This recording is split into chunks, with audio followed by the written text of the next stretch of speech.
नमस्कार साथियों, स्वागत है आपका अपने यूट्यूब चैनल भाषा निकेतन में। साथियों, हम बात करेंगे हिंदी के अंतर्गत।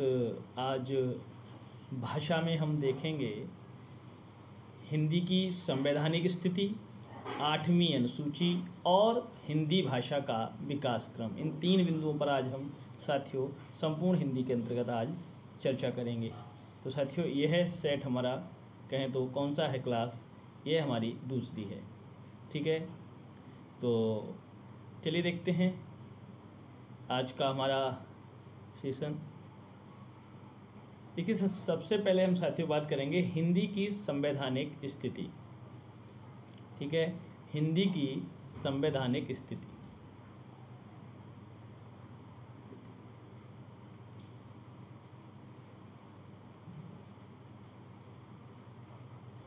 हिंदी की संवैधानिक स्थिति।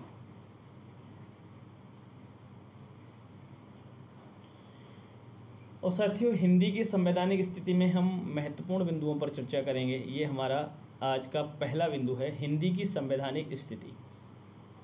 देखिए साथियों, सबसे पहले हम बात करते हैं हिंदी की संवैधानिक स्थिति में। तो हमारा पहला बिंदु बनता है कि 14 सितंबर 1949 को, ठीक है, 1949 ईस्वी को भारतीय संविधान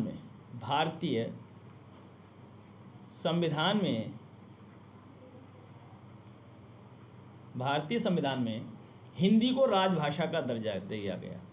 हिंदी को राजभाषा का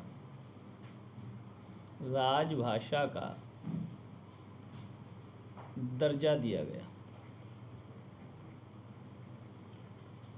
ठीक है, ये हमने बात की है। पहला बिंदु है कि 14 सितंबर को, ठीक है, 14 सितंबर 1949 को भारतीय संविधान में हिंदी को राजभाषा का दर्जा प्राप्त हुआ। अगला बिंदु है, देखिए, भारतीय संविधान के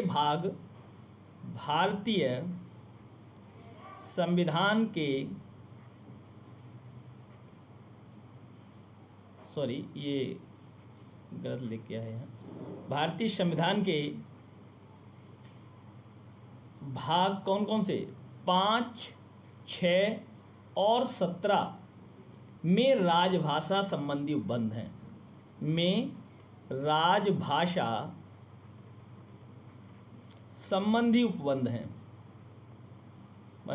उपबंध हैं।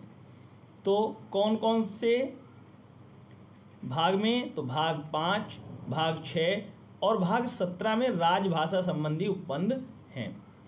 अगला हमारा बिंदु है कि भारतीय संविधान के भाग 17 में, भारतीय संविधान के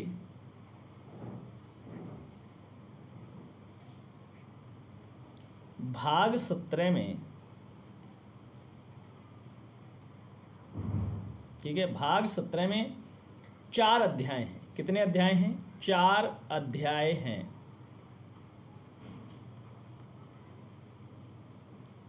देखिए, अध्याय 1 में कौन कौन से अनुच्छेद हैं? अध्याय 1 में अनुच्छेद कौन कौन से हैं? अनुच्छेद 343 और 344, ये है अध्याय 1 में। अध्याय 2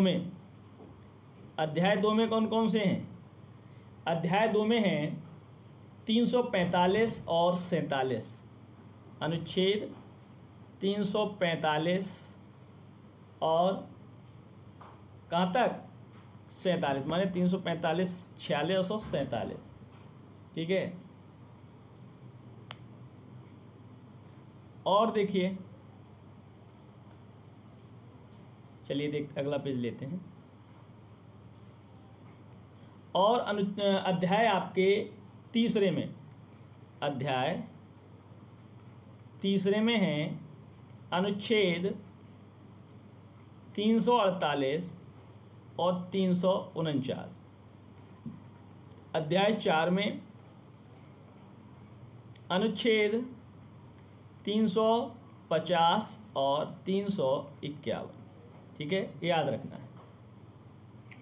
अब देखिए 343 से 351 के अंतर्गत, जिसमें कहें तो जिसमें 343 से अनुच्छेद लिख लें, अनुच्छेद 343 से 351 के अंतर्गत भाषा संबंधी प्रावधान है, भाषा संबंधी प्रावधान है, भाषा संबंधी प्रावधान है। ठीक है।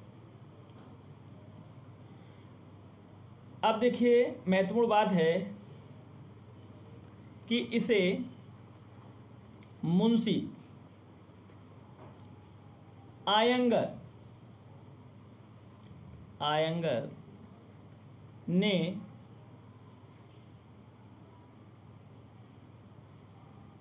मुंशी आयंगर के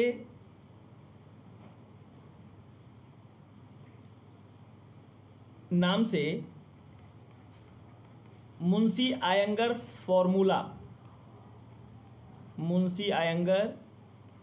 फॉर्मूला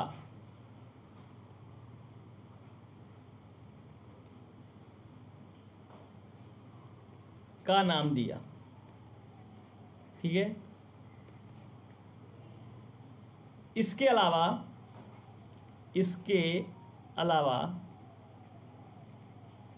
अलावा हम बात करें तो अनुच्छेद 120 एक और 210 और कौन सा है 210 में संसद एवं विधान मंडलों के 210 में संसद एवं विधान मंडलों के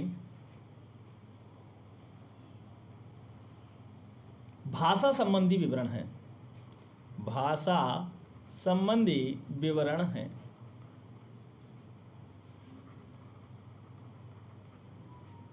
भाषा संबंधी विवरण है। ठीक है। अब देखते हैं अगले पेज से हम, देखिए अनुच्छेद 120 एक में क्या है। अनुच्छेद 120 एक, अनुच्छेद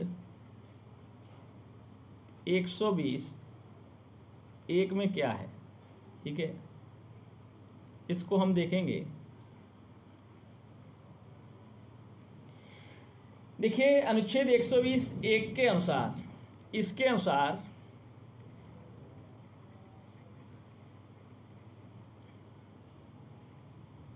संसद के कार्य हिंदी या अंग्रेजी में होंगे।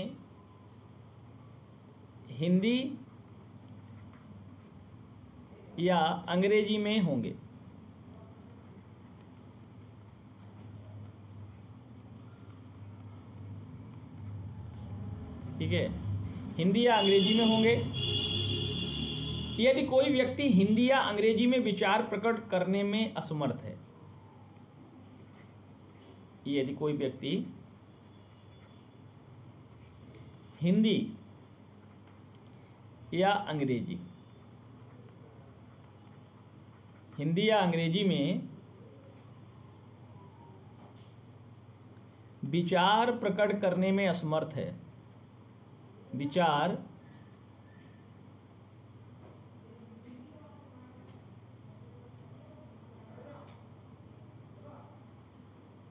माफ करें साथियों, विचार प्रकट करने में असमर्थ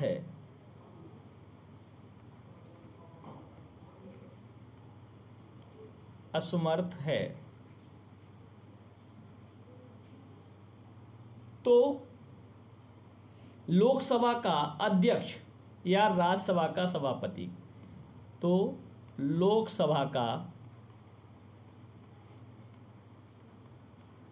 अध्यक्ष या राज्यसभा का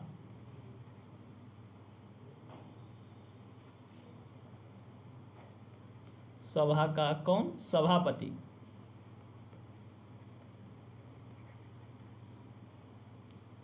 उसे अपनी मातृभाषा में बोलने की अनुमति देगा।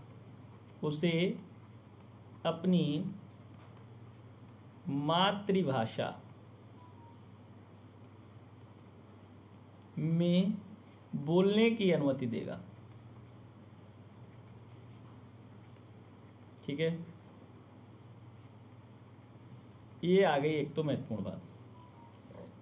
इसके बाद अनुच्छेद 120(1) के अलावा हम बात करते हैं तो दूसरा है अनुच्छेद 120(2). पहले में क्या है, अब दूसरे में देखते हैं क्या है। देखिए दूसरे में है, इस उपबंध में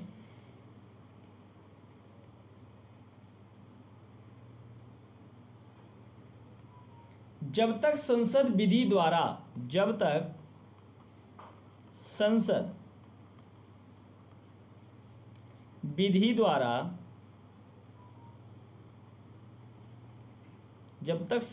द्वारा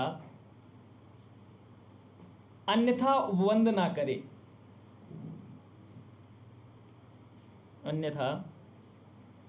उपबंध ना करे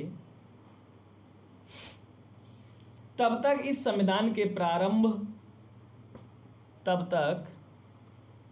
इस संविधान के प्रारंभ के 15 वर्ष की अवधि की समाप्ति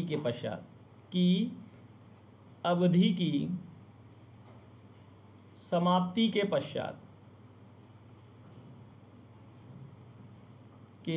पश्चात यह अनुच्छेद ऐसे प्रभावी होगा, यह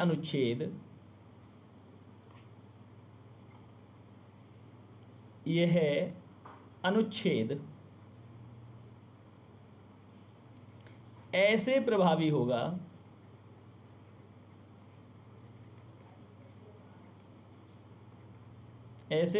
होगा मानो या अंग्रेजी में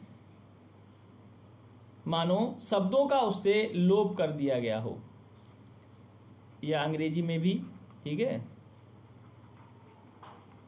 शब्दों का क्या कर दिया गया हो, शब्दों का उससे लोप कर दिया गया हो।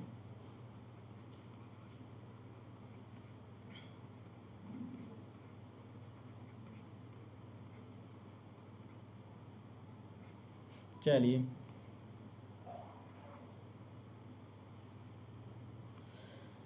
अब देखिए, हम बात करेंगे अगला जो हमारा है अनुच्छेद 210। अनुच्छेद 210, ठीक है, इसमें क्या कहा गया है? इसमें कहा गया है, क्या कहा गया है? राज्य के विधानमंडल में कार्य राज्य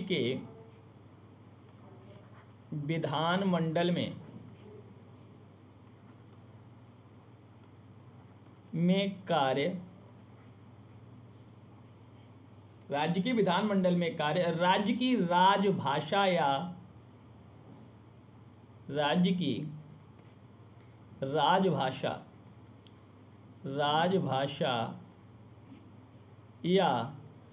राजभाषाओं में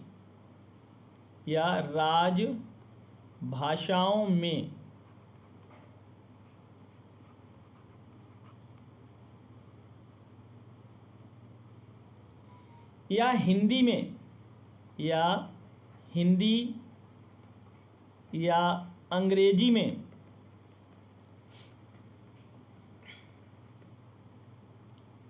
किया जाएगा। ठीक है, अनुच्छेद 210 कहता है। अब बात आती है, सबसे पहले हम कहें तो अनुच्छेद 343 का, या एक अनुच्छेद 343 एक, देखिए अनुच्छेद 343 क्या कहता है। अनुच्छेद 343 संघ की राजभाषा, संघ की राजभाषा हिंदी और लिपि देवनागरी होगी, और लिपि देवनागरी होगी। अंकों का रूप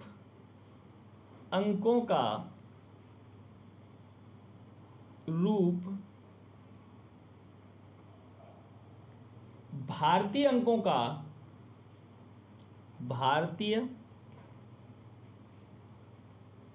का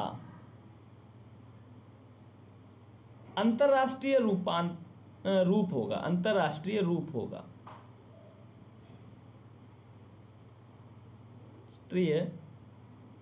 अंतर्राष्ट्रीय रूप होगा।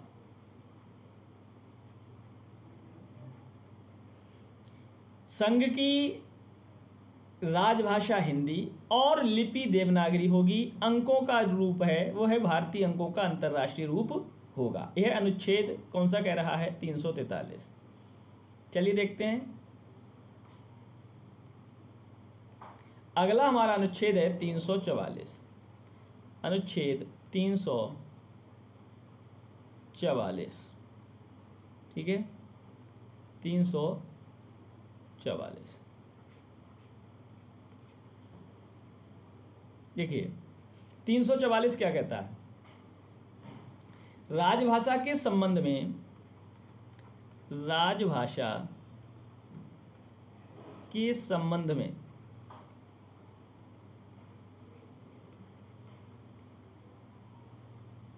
आयोग 5 वर्ष के उपरांत राष्ट्रपति द्वारा, 5 वर्ष के बाद राष्ट्रपति द्वारा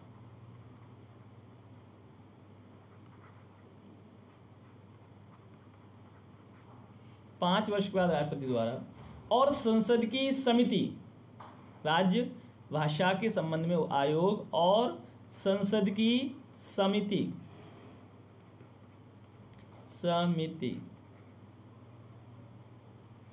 ठीक है, संसद की समिति, एक मिनट,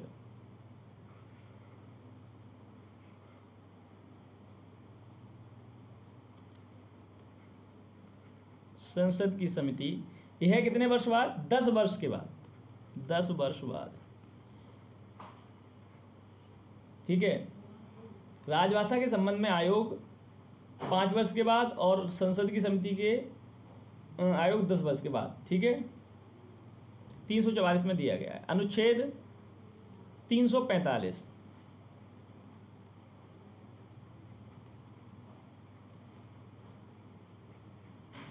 अनुच्छेद 345 क्या कहता है? राज्य की राजभाषा या राजभाषाएं, क्या दिया है अनुच्छेद 345 में? राज्य की राजभाषा या राजभाषाएं, ठीक है, ये कह रहा है अनुच्छेद आपका 345। अनुच्छेद 346, अनुच्छेद 346,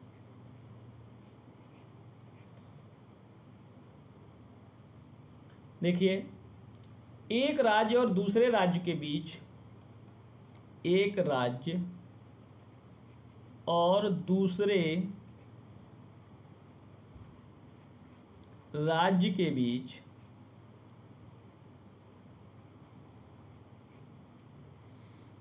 या किसी राज्य और संघ के बीच, या किसी राज्य और संघ के बीच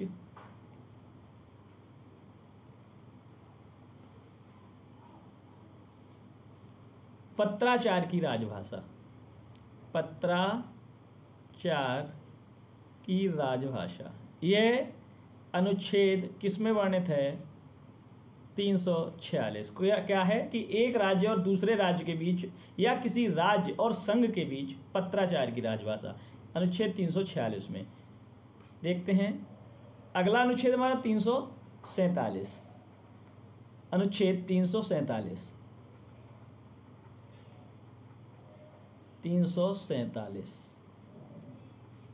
देखिए इसमें क्या दिया है कि किसी राज्य की जनसंख्या के, किसी राज्य की जनसंख्या के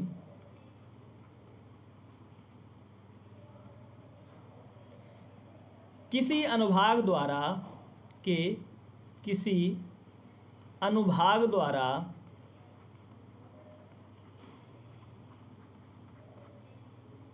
बोली जाने वाली भाषा के संबंध में, बोली जाने वाली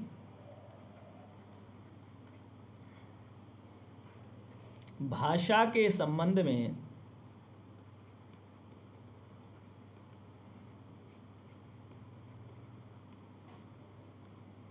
विशेष उपबंध,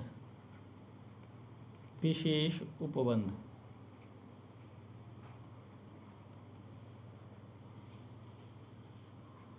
ठीक है, विशेष उपबंध, किसी राज्य की जनसंख्या के किसी अनुभाग द्वारा बोली जाने वाली भाषा के संबंध में विशेष उपबंध, यह अनुच्छेद 347 में है। अब बात करते हैं अनुच्छेद 348।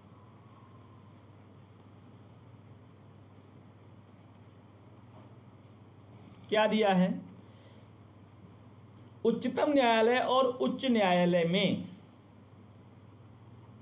उच्चतम माने सुप्रीम कोर्ट, उच्चतम न्यायालय एवं उच्च न्यायालय में, हाई कोर्ट एवं उच्च न्यायालय में, और संसद व राज्य विधान मंडल में, और संसद व राज्य विधान मंडल में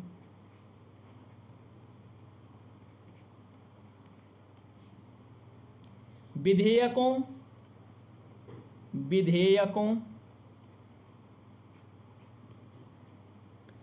अधिनियमों के लिए, अधिनियमों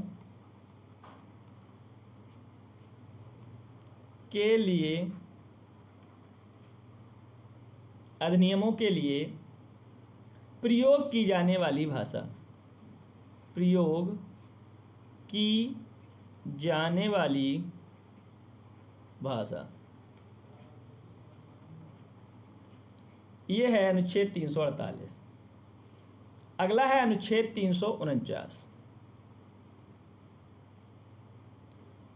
चलिए यहीं देख लेते, अगले में देखते हैं। चलिए अगले पेज पे अनुच्छेद 349।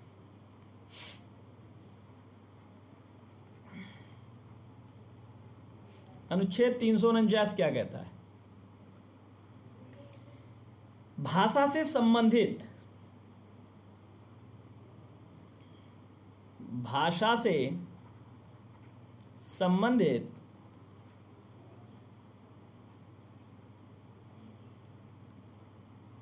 कुछ विधियां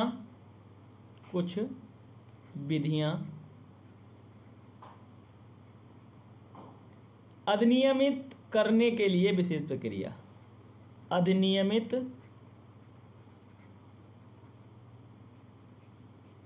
करने के लिए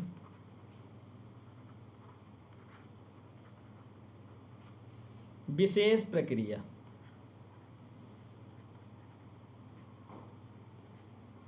यह है 349। भाषा संबंधित कुछ विधियां अधिनियमित करने के लिए विशेष प्रक्रिया, यह है 349 में।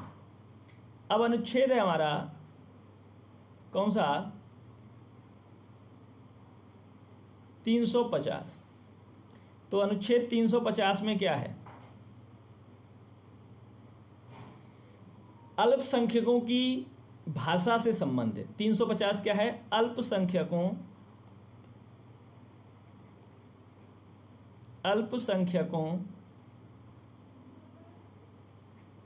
की भाषा से संबंधित।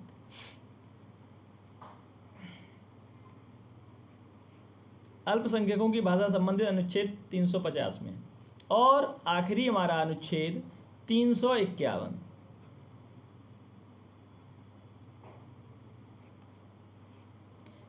अनुच्छेद 351 में क्या है?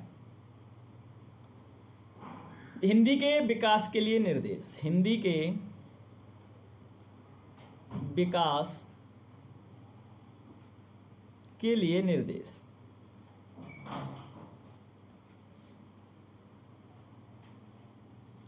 तो हमने हिंदी की संवैधानिक स्थिति में देखिए आज क्या क्या पढ़ा है, पहले हम उसको देख लेते हैं, तब बात करेंगे हम अनुसूची पर।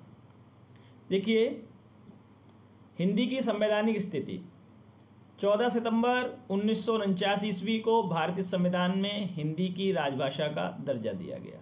भारतीय संविधान के भाग 5, 6, 7 और 5, 6 और 17 में राजभाषा संबंधी उपबंध हैं। भारतीय संविधान में के भाग 17 में 4 अध्याय हैं। पहले अध्याय में अनुच्छेद 343 और 44, अध्याय 2 में 345 से 47 माने 3, इसमें कितने आ गए? 2। और इसके बाद अध्याय 3 में अनुच्छेद 348 और 49, अध्याय 4 में अनुच्छेद 350 और 51, जिसमें अनुच्छेद 343, 51 के अंतर्गत भाषा संबंधी प्रावधान है। इसे मुंशी आयंगर फॉर्मूला के नाम से जाना जाता है। इसके अलावा अनुच्छेद 120(1), 210 में संसद एवं विधानमंडलों के भाषा संबंधी विवरण हैं। और साथियों अनुच्छेद 120(1) में देखिए क्या है? इसके अनुसार संसद के कार्य हिंदी या अंग्रेजी में होंगे। यदि कोई व्यक्ति हिंदी या अंग्रेजी में विचार प्रकट नहीं करता है या नहीं कर पाता है तो वह लोकसभा का अध्यक्ष व राज्यसभा के सभापति से अनुमति लेनी होगी अपनी मातृभाषा में बात कहने के लिए। अब बात करेंगे अनुच्छेद 120(2) में क्या है कि इस उपबंध में जब तक संसद विधि द्वारा अन्यथा उपबंध न करे तब तक इस संविधान के प्रारंभ के 15 वर्ष की अवधि समाप्ति के पश्चात यह अनुच्छेद ऐसे प्रभावी होगा शब्दों का उससे लोप कर दिया गया हो, जैसे शब्दों का उससे लोप कर दिया गया हो। अनुच्छेद 210(1) में क्या है कि इसमें कहा गया है कि राज्य के विधानमंडल में कार्य राज्य की राजभाषा या राज्य भाषाओं में या हिंदी अंग्रेजी में किया जाएगा। अनुच्छेद 43 में क्या है? देखिए 43(1) में कि संघ की राजभाषा हिंदी और लिपि देवनागरी होगी। अंकों का रूप भारतीय अंकों का अंतर्राष्ट्रीय रूप होगा। 344 में क्या कहा गया है? राजभाषा के संबंध में आयोग 5 वर्ष के बाद राष्ट्रपति द्वारा और संसद की समिति 10 वर्ष बाद। अनुच्छेद 345 में राज्य की राजभाषा या राजभाषाएं हैं। अनुच्छेद 346 में एक राज्य और दूसरे राज्य के बीच या किसी राज्य और संघ के बीच पत्राचार की राजभाषा है 346 में। और अनुच्छेद 347 में किसी राज्य की जनसंख्या के किसी अनुभाग द्वारा बोली जाने वाली भाषा के संबंध में विशेष उपबंध है। और अनुच्छेद 348 में उच्चतम न्यायालय एवं उच्च न्यायालय में और संसद व राज्य विधानमंडल में विधेयकों अधिनियमों के लिए प्रयोग की जाने वाली भाषा है अनुच्छेद 348 में। 349 में क्या है? भाषा संबंधित कुछ विधियां अधिनियमित करने के लिए विशेष प्रक्रिया है 349 में। 350 में अल्पसंख्यकों की भाषा से संबंधित प्रावधान है और 351 में हिंदी के विकास के लिए निर्देश हैं। तो यह है हमारी हिंदी की संवैधानिक स्थिति। ठीक है, हिंदी की संवैधानिक स्थिति पर हमने चर्चा की। चलिए अब हम बात करेंगे इसके बाद 8वीं अनुसूची। 8वीं अनुसूची 8वीं अनुसूची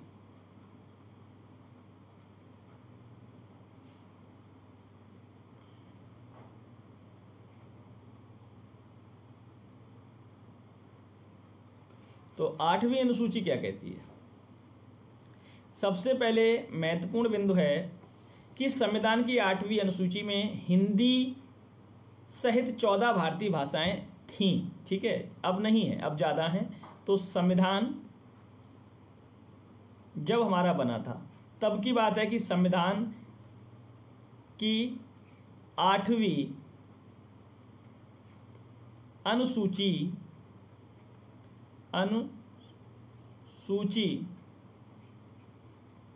में हिंदी सहित कितनी भाषाएं थी? 14 भाषाएं थीं, 14 भाषाएं थीं, ठीक है। और संविधान के 21वें संविधान संशोधन, देखिए पहली बिंदु यहाँ से हम देखते हैं कि किन किन संविधान संशोधन के द्वारा भाषाएं जोड़ी गई, ठीक है। अभी हम बात करेंगे कौन कौन सी, माने 14 ये हैं, 8 भाषाएं और जोड़ी गई, ठीक है। 8 भाषाएं और अन्य जोड़ी गई, ठीक है। तो पहला हम बात करेंगे कि पहले कौन सी जोड़ी गई। तो संविधान के 21वें संशोधन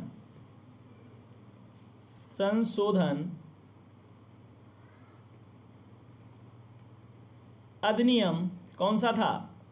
संशोधन अधिनियम कौन सा था? 1967, ठीक है, के अंतर्गत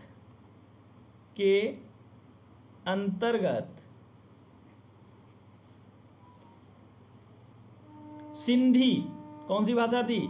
सिंधी के अंतर्गत सिंधी को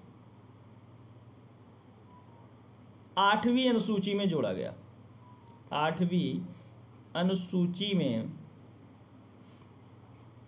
जोड़ा गया।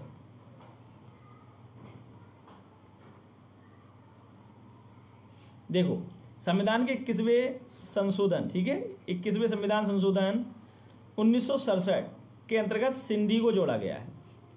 अब दूसरा बिंदु है हमारा, अगली भाषा जोड़ी गई है। तो संविधान संशोधन 71वें संविधान संशोधन, कौन सा संविधान संशोधन है? 71वें संविधान संशोधन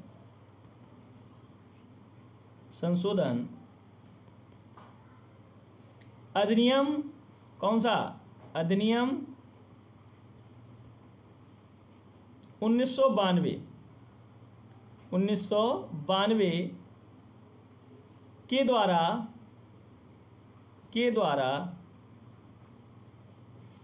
कौन कौन सी? नेपाली,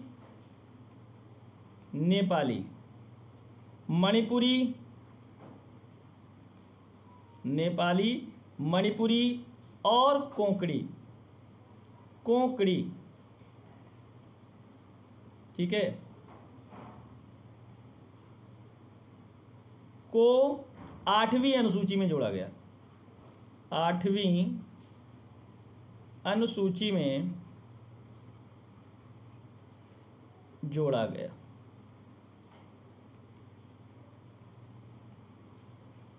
ठीक है। 71वें संविधान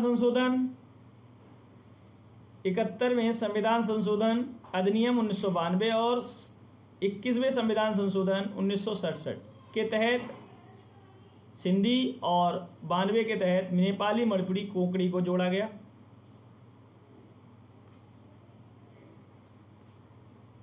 चलिए देखते हैं अगला कौन जोड़ा गया है। अगली भाषा हमारी कौन सा संविधान संशोधन? 92वां संविधान संशोधन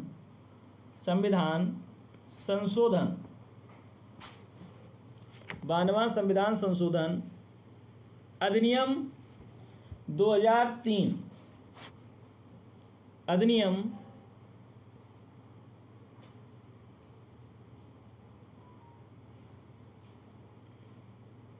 अधिनियम 2003,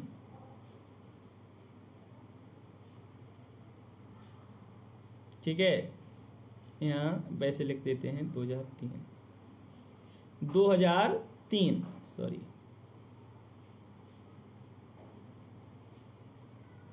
2003 के द्वारा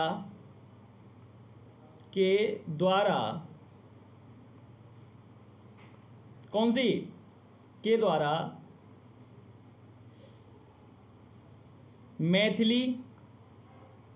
मैथिली, डोगरी, बोडो और संथाली, ये 4 भाषाएं 8वीं अनुसूची में जोड़ी गई। 8वीं अनुसूची में जोड़ी गई। तो कितनी भाषाएं जोड़ दी गई? माने 4 ये, ठीक है। और देखिए, पहला संविधान संशोधन 21वां संविधान संशोधन है, उसके तहत सिंधी, 71वें संविधान संशोधन के तहत नेपाली, मणिपुरी, कोंकणी, माने ये 4 हो गई। और अगली जो 4 जोड़ी गई हैं, अधिनियम 2003 और संविधान संशोधन है 92वां, मैथिली, कोंकणी, डोगरी, बोडो और संथाली, ठीक है। अब हम वर्तमान में कहें, ठीक है, वर्तमान में 8वीं अनुसूची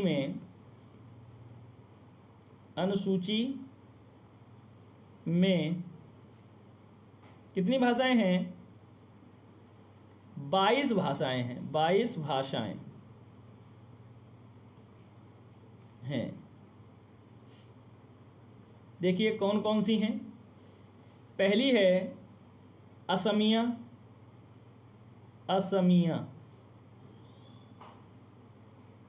दूसरी तमिल,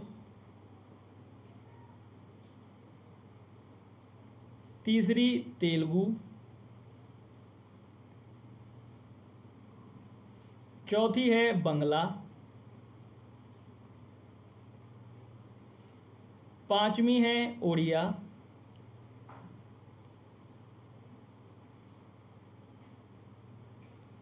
6ठी है आपकी कश्मीरी,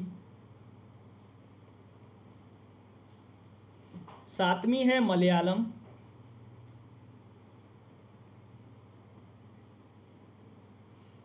8वीं है पंजाबी,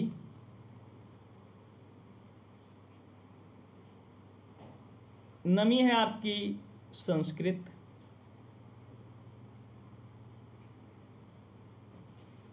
और 10वीं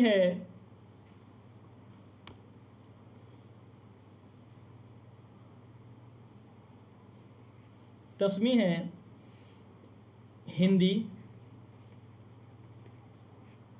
11वीं उर्दू, 12वीं है आपकी गुजराती,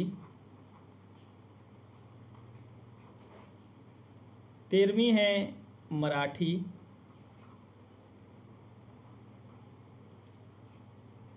14वीं है आपकी कन्नड़, 15वीं है सिंधी, 16वीं है कोंकणी। सिंधी के बाद कौन कौन सी जोड़ी गई है? कोंकणी। 17वीं मणिपुरी, फिर कौन सी जोड़ी गई? और नेपाली। 18वीं है नेपाली। उसके बाद 4 और जोड़ी गई, कौन कौन सी? बोडो, डोगरी, संथाली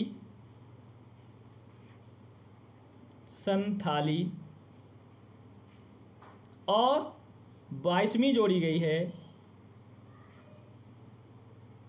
मैथिली। तो कुल कितनी हो गई? ये हमारी 22 भाषाएं हो गई। ठीक है, कितनी जोड़ी गई थी? 22 भाषाएं जोड़ी गई हैं 8वीं अनुसूची में। ठीक है साथियों, तो आज साथियों हमने भाषा के अंतर्गत हमने हिंदी का संवैधानिक स्थिति पढ़ी, हिंदी की संवैधानिक स्थिति। अब हम कल बात करेंगे आपसे अगले बिंदु पर, जिसमें भाषा का विकास क्रम पर चर्चा होगी। इसके अलावा हम आपसे बात करेंगे हिंदी की उपभाषाएं व उनसे विकसित बोलियां। ठीक है, उपभाषाएं एवं बोलियां, इन पर बात होगी। ठीक है, हमारी क्लास जो तीसरी है उस पे हम ये पढ़ेंगे। इसके बाद हम साथियों जो चर्चा करेंगे वो होगी बोलियां व उनका क्षेत्र। बोलियां, प्रमुख बोलियां एवं प्रमुख लिख लीजिए, प्रमुख बोलियां एवं उनके क्षेत्र सॉरी